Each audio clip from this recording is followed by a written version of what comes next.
Allô? Oui, bonsoir, Sundiata le Conquérant. Oui, bonsoir, cher frère Clara. Et comment allez-vous? Oui, je vais très bien chez vous. Dieu merci, tout va pour le mieux. D'accord. Ok, donc on vous laisse la parole. Je vous remercie de me donner la parole. Je vais m'exprimer sur deux sujets d'actualité. Le premier sujet, il s'agit de tentatives de déstabilisation de l'opposition ivoirienne. Et puis le deuxième sujet, il concerne la sécurité routière et plus précisément les jeunes qui transportent de plus en plus les populations avec les tricycles dans les quartiers un peu plus reculés, dans plusieurs communes d'Abidjan. Alors, tout reste connu aujourd'hui. Le plan B de l'opposition ivoirienne, incarné par Tidiane Thiam, Laurent Gbagbo, Charles Blé Goudé, Pascal Afin-Guessan, Guillaume Soro et consorts, c'est bel et bien de faire un coup d'État. Vous-même, vous l'avez dit si bien, il n'y a aucun doute là-dessus, tout le monde le sait. Et leur plan B aujourd'hui, c'est bien cela, renverser le pouvoir en place, mettre en place leur commission électorale et organiser une élection qui va permettre certainement à l'un d'entre eux de prendre le pouvoir. Voilà tout leur plan, c'est connu. Donc, le Conseil national de transition, qui est l'ex-CNT que Henri Konan Bédié chapeautait, en 2020, ce Conseil national de transition n'était pas parvenu à avoir gain de cause, c'est-à-dire à faire son coup d'État. Donc aujourd'hui, ils reviennent à la charge tout simplement pour continuer la sale besogne qui a été commencée en 2020. Ils viennent pour reprendre la même sale besogne, aussi simple que cela puisse transparaître. Alors, les choses, comme je l'ai déjà dit, depuis très longtemps, nous avons alerté. Nous n'avons fait qu'alerter.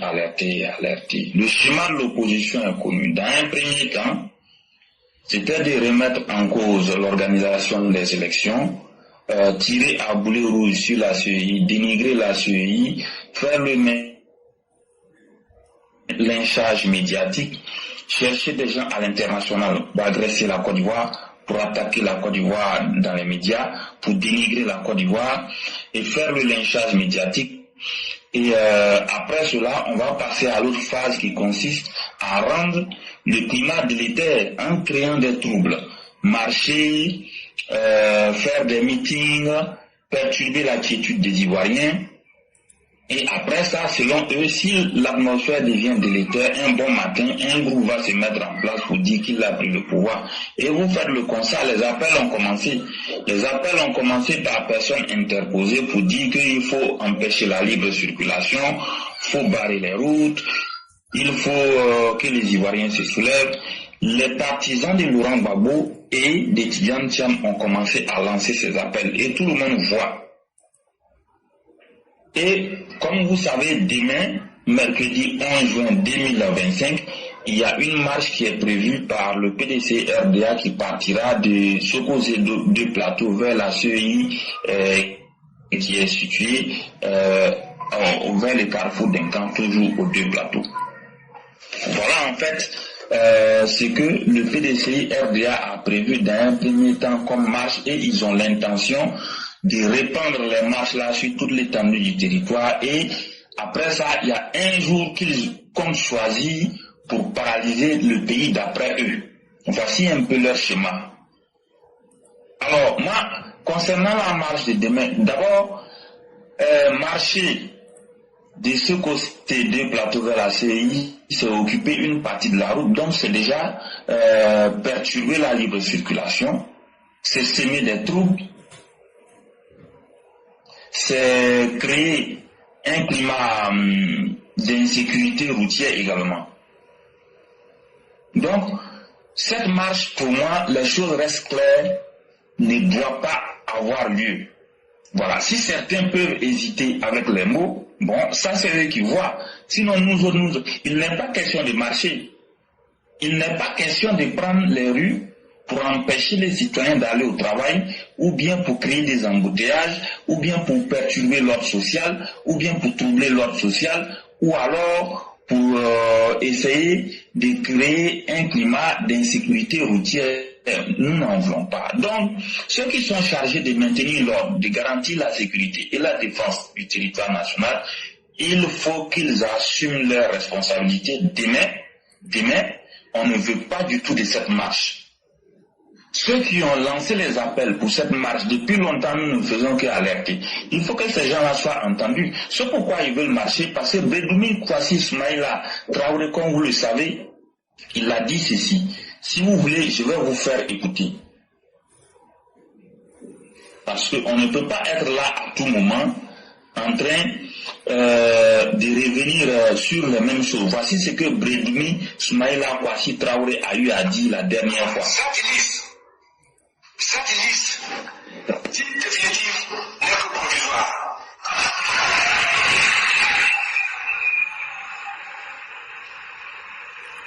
Il est temps que le changement arrive.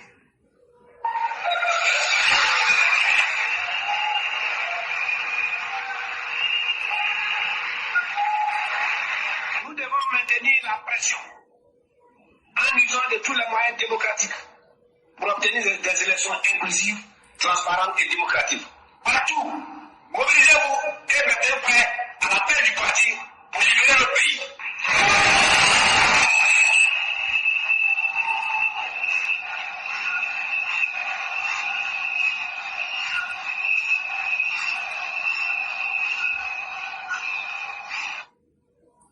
Alors, vous avez bien entendu, hein, c'est Bredoumi Ismaïla Kwasi Traoré qui parle de la libération de la Côte d'Ivoire.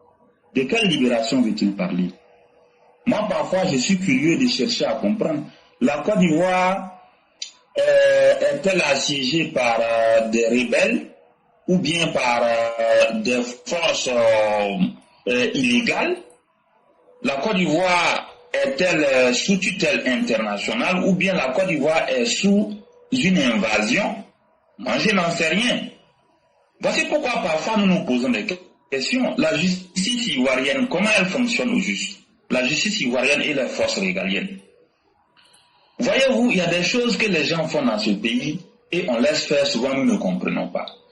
Lors de l'émission, le débat de NCI 360 du dimanche dernier, qu'avez-vous remarqué?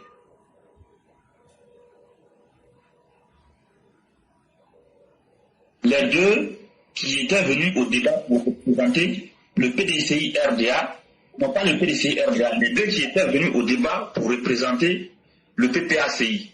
Plus précisément, l'autre là, comment il s'appelle là? Les noms ne me sont pas venus en tête. Mais vous avez vu les deux représentants du PPACI.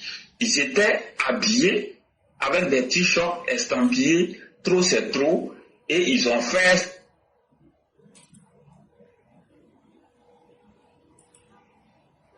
Est-ce que vous voyez un peu? Vous avez vu ce t-shirt là. Trop c'est trop. Quel message a-t-on voulu véhiculer? C'est un appel insurrectionnel qu'on a voulu véhiculer à travers le média NCI. Et la télévision NCI a laissé faire sans mot dit.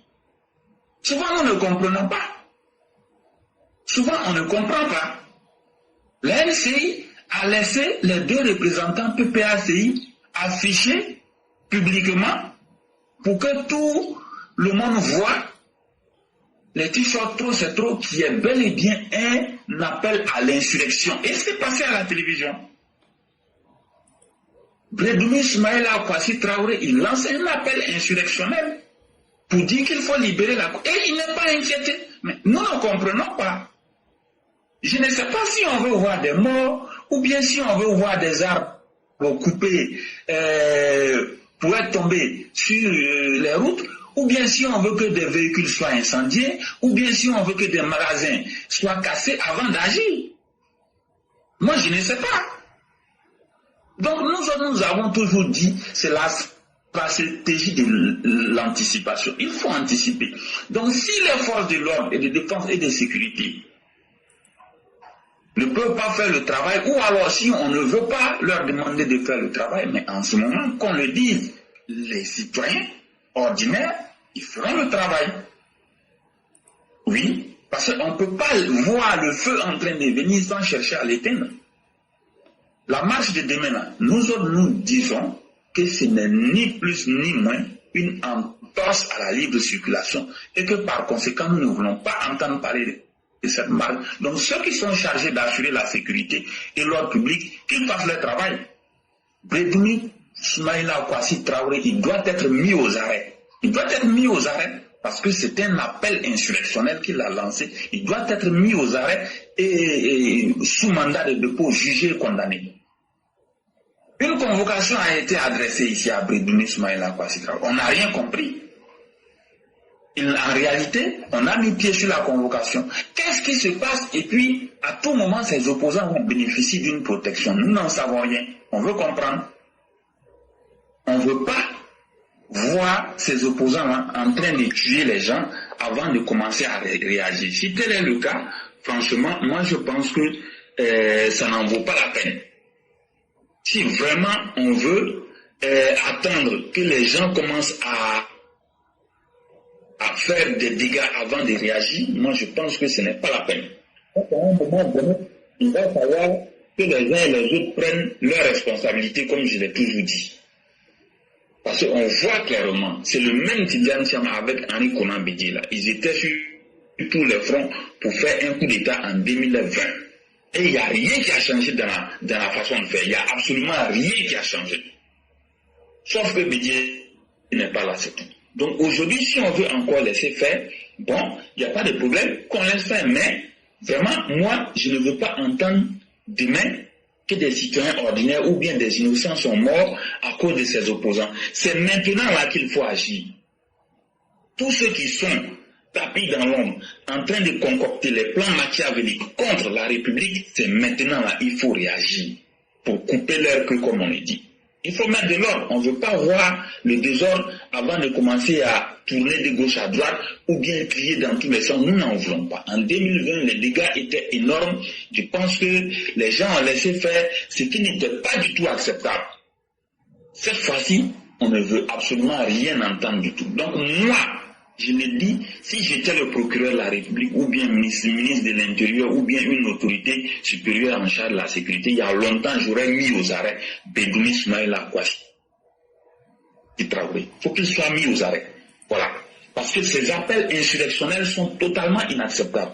On ne peut pas accepter que des individus qui peuvent absolument rien apporter au pays continuent avec mépris et arrogance de créer des situations de chaos et qu'on laisse faire.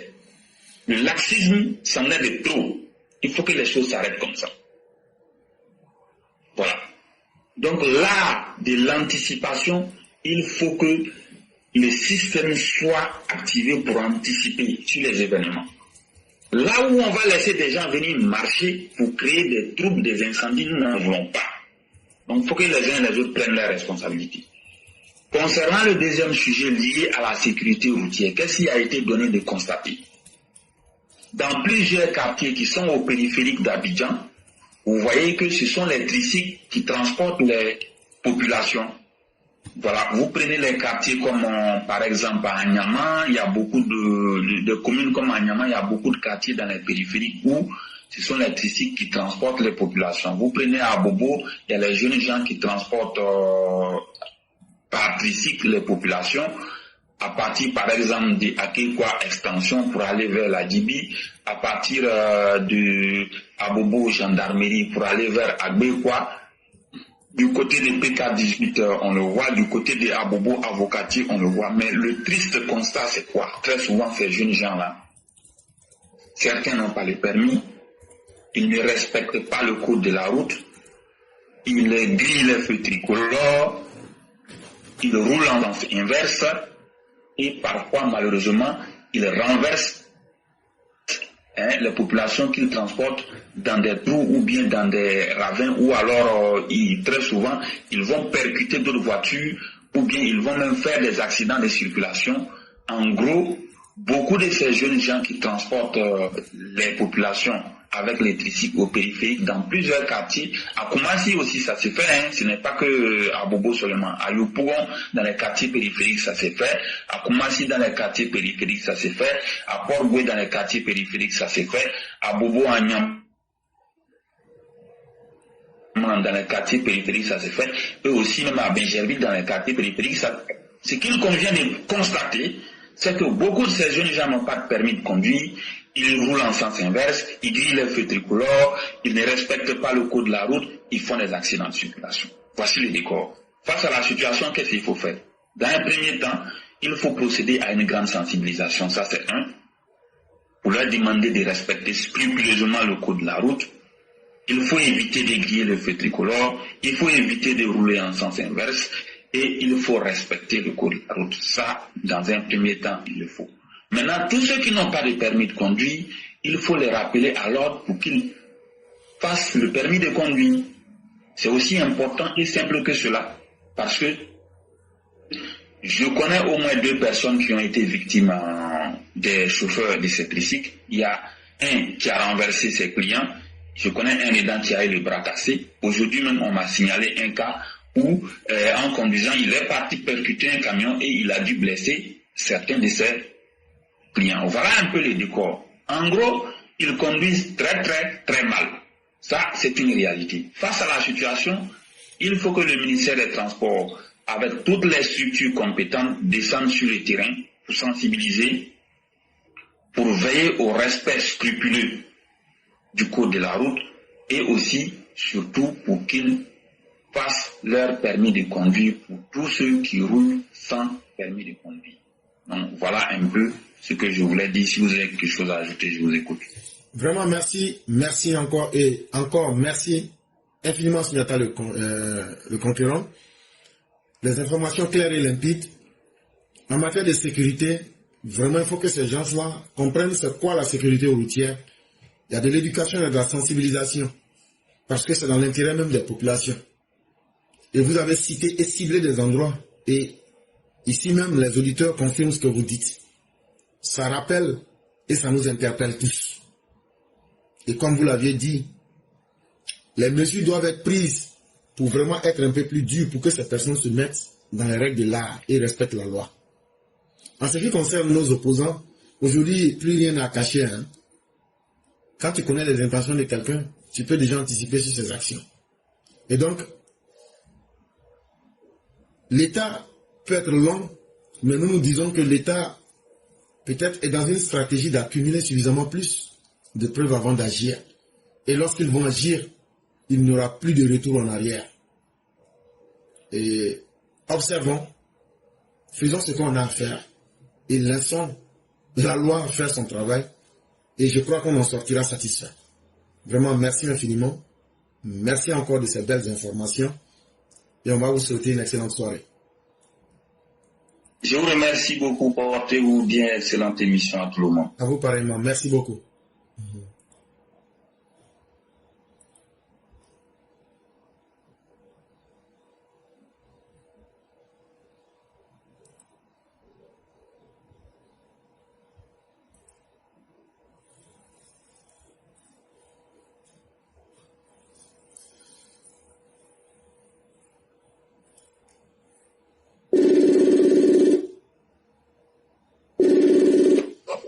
Allô? Allô? Oui, bonsoir, chère mère. Comment allez-vous? Je vais très bien. Et vous-même? Dieu merci, tout va pour le mieux. Oui. Ok. Donc, on vous laisse la parole. Je vous remercie de m'avoir laissé la parole. Je vous en prie. En fait, moi, je voudrais parler aussi de ces opposants. Voilà des gens qui veulent tous venir au pouvoir par le biais d'un coup d'État. Disons qu'ils veulent s'associer pour faire une insurrection. La question que je me pose, qui sera le président? Même s'ils mettent en place une transition, vu qu'ils sont tous assoiffés de pouvoir.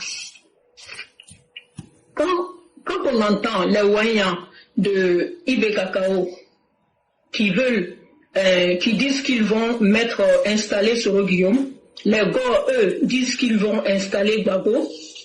Et aussi Tidjam Thiam, qui prétend être majoritaire en Côte d'Ivoire. En somme, c'est un ensemble de tonneaux vides. Blé Goudé, lui, tout le monde sait, Blé la machette. Franchement, je ne sais pas où on va. Ce que je demande au président Ado, c'est de tenir bon et de continuer ce qu'il a commencé. Et je vais finir par remercier tous les EPV et vous-même éclaireurs. Et j'enchaîne pour demander à tous de ne pas rater la marée orange du 14 juin 2025. Il faut qu'on montre aux anti-Ouattara qu'ils ne pèsent rien du tout. Que dalle. Voilà ce que je voulais dire.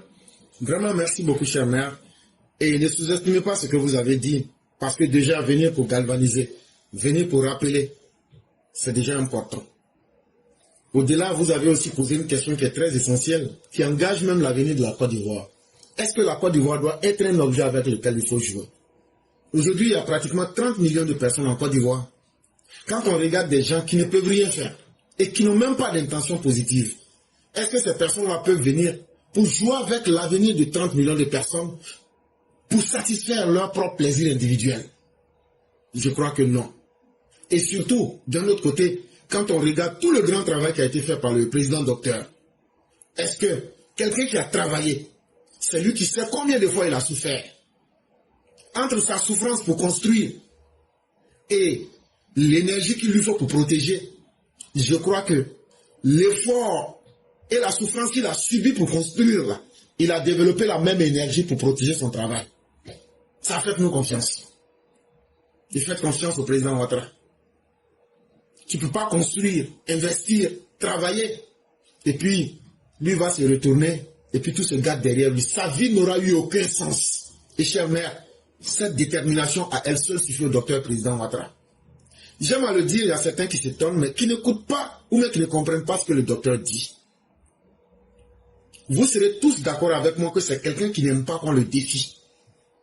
Vous serez tous d'accord avec moi que, de toute l'histoire de la Côte d'Ivoire, ceux qui ont dit Ouattara ne sera rien, Ouattara ne va jamais être président. Tant qu'on est là, il ne fera pas ce que nous on veut là. Il les a tous défiés et il les a tous mis au tapis. Ça veut dire quoi? Ça veut dire que c'est quelqu'un qui accepte toujours volontiers les défis qu'on lui lance, mais qui les relève aussi. On est toujours d'accord là. En 2025, les opposants disent quoi? Il faut que nous arrachions à Alassane Ouattara son droit. Le droit qu'il a déjà d'être candidat là, on va lui arracher. Et Alassane Ouattara qui a toujours relevé les défis, est-ce que Alassane Ouattara va changer pour aujourd'hui accepter de se faire dicter la volonté de ses opposants inutiles? Non. Et c'est ça même qui va l'encourager à être candidat. Est-ce que ce que je dis là, c'est logique ou pas? C'est logique. Donc, que les uns les autres se rassurent. Tout ce que ces opposants là font là, la force, l'énergie, la détermination qu'il fallait pour construire la Côte d'Ivoire là, on a développé aussi cette même capacité pour résister face à tout ce qui peut venir détruire ce qui a été fait. Et Ouattara sera notre candidat parce qu'il n'est pas du genre qu'on lui lance un défi et puis qu'il ne relève pas le défi. Maintenant, ceux qui savent lire entre les lignes, ou même ceux qui ont une autre proposition intellectuelle, qu'ils viennent invalider ce que je dis à la grille de l'histoire, de la logique et même de toute forme de connaissance intellectuelle. Tout ça, c'est pour vous dire qu'il sera notre candidat. Parce qu'il est conscient du travail qu'il a fait. Et il est conscient de la mauvaise intention de ceux qui veulent détruire son travail. Et il n'y a pas un acte qui soit plus bête que de faire un grand travail. Et puis toi-même, au moment où tu t'en vas, tu es sûr que ça va se gâter. Non, il ne sera pas quelqu'un de ce genre-là. Sa plus grande fierté, c'est d'avoir reconstruit un pays à partir de rien. Et ça, là, il va faire respecter cette volonté jusqu'au bout, tant qu'il sera vivant parmi nous. Vraiment, merci beaucoup, chère mère. Merci d'être sorti. Quand vous sortez, ça nous fait extrêmement plaisir. Sachez-le. Et donc, on s'attend plus que vous veniez encore les jours où vous en avez la possibilité. Et donc, on va vous souhaiter une excellente soirée et bien des choses à toute la famille. Je vous remercie. Bonne soirée. Merci beaucoup. Mesdames et messieurs, vous avez vu l'habitude, j'aime toujours laisser Mère Sali connaître parce que ça me fait plaisir de l'écouter en dernier.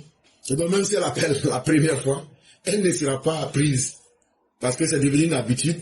On aime tellement bien l'entendre et terminer avec elle et surtout les bénédictions et tout ce qui va avec. C'est aujourd'hui avec elle que nous allons mettre fin au direct de ce jour. Pour ma part, je dis merci à tous ceux qui nous ont suivis. Nous sommes sur la bonne voie. Pour savoir que tu es sur la bonne voie, il faut regarder toi-même ton travail.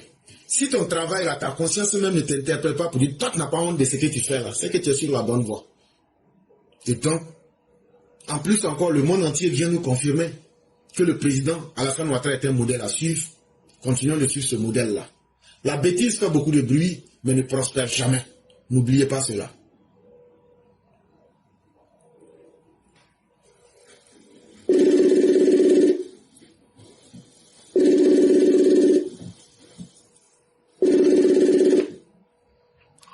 Adia, salam. Allô? Wa alaykoum salam wa rahmatullahi wa barakatuh. Comment allez-vous, cher? Comment allez-vous? Alhamdulillah. Très bien. Et vous-même? Ça va, grâce à Dieu, on ne se plaint pas. Ah, Dieu merci. La famille, tout le monde va bien, j'espère. Tout le monde se porte bien, grâce à Dieu. Et la vôtre? Alhamdulillah, on ne se plaint pas aussi, ça va ici. Que Dieu nous protège tous. Amin, amin, amin, amin, amin. Donc, on va vous laisser la parole. Ah, ok. S'il n'y a pas de questions, dès que vous finissez, vous faites la conclusion. Ok. Il n'y a pas de problème. Alright. Merci beaucoup. Bonjour à tous les DTV, bonjour Facebook, bonjour TikTok. On va dire encore merci à Dieu pour la séance d'aujourd'hui qui a été vraiment, les intervenants ont mis la bombe, non seulement le professeur même a mis la, oh non, aujourd'hui c'était ça. Waouh, comme toujours, hein. Franchement, vraiment merci à toi l'éclaireur, merci à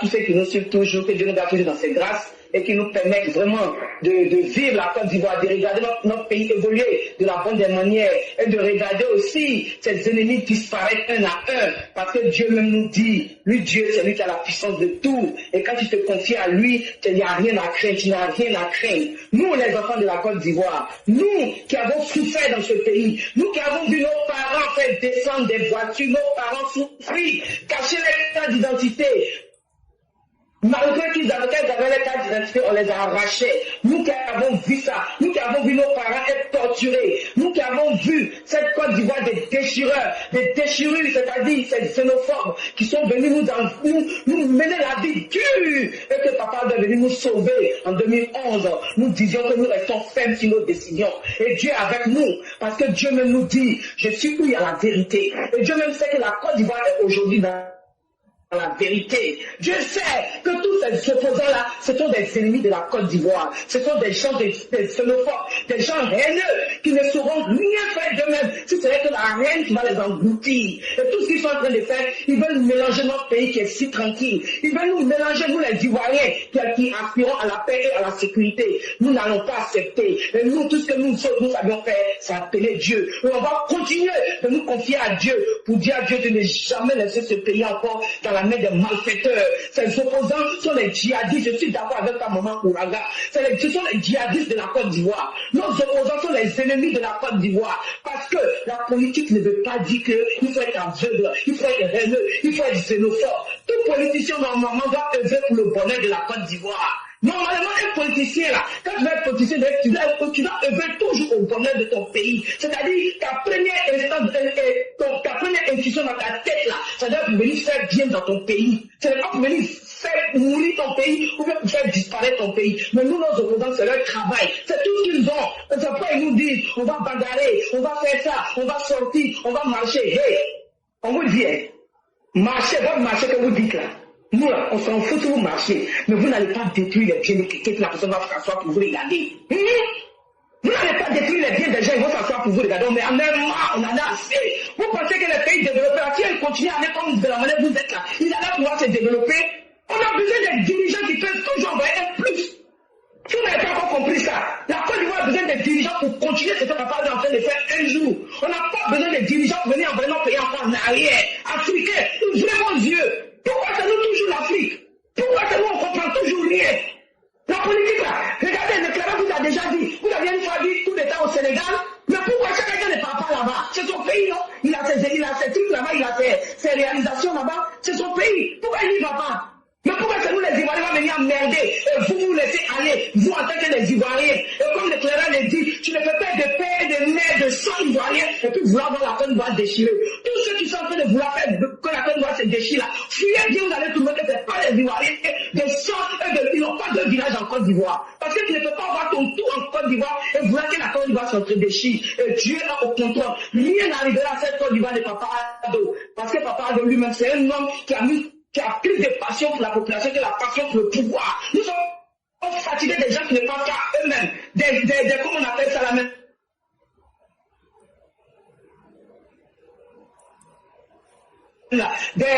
Des gens vont être remplis. Comment les enfants, et les petits, l'argent de malade, l'argent maudit de la Côte d'Ivoire. Ça, c'est de l'argent maudit. Vous venez faire du mal à la population pour prendre l'argent.